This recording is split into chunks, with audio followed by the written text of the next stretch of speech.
A special thank you to each of our subscribers who make this channel possible. Here's today's story. In a significant development for U.S. trade policy, President Donald Trump announced on Wednesday that a 50% tariff on copper imports will take effect on August 1, 2025. This decision comes after a comprehensive national security assessment, which Trump detailed in a post on his social media platform, Truth Social. The president emphasized the critical role that copper plays in various sectors including semiconductors, aircraft, ships, ammunition, data centers, lithium-ion batteries, radar systems, missile defense systems, and hypersonic weapons.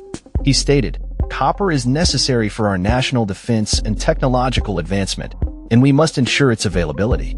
Following this announcement, copper prices surged by 2.62%, building on a remarkable 13.12% increase from the previous session, marking the most significant one-day gain since 1989. This spike in prices reflects the market's immediate reaction to Trump's tariff declaration.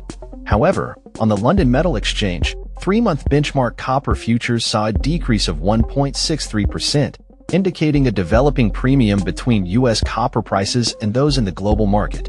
According to Benchmark Mineral Intelligence, U.S. consumers could face prices around $15,000 per metric ton for copper by August, while global prices hover around $10,000.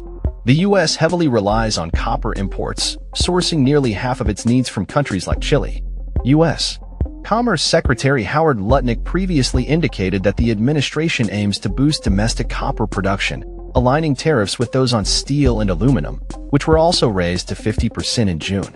Experts caution, however, that ramping up domestic production will take time, with some suggesting it could take decades to meet demand. Carlos Miguel Gutierrez, former Secretary of Commerce under President George W. Bush, noted that while this tariff aims to reduce vulnerability in supply chains, the U.S. currently lacks the capacity to offset its copper imports.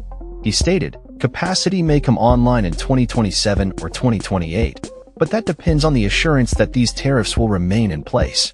As companies begin to invest in production capacity, a shortage of copper in the U.S. is anticipated, potentially leading to further price increases.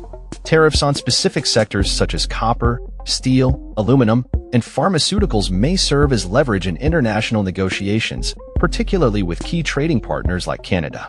Adam Whiteley from BNY Investments remarked that this tariff reflects Trump's broader trade policy aimed at protecting national interests.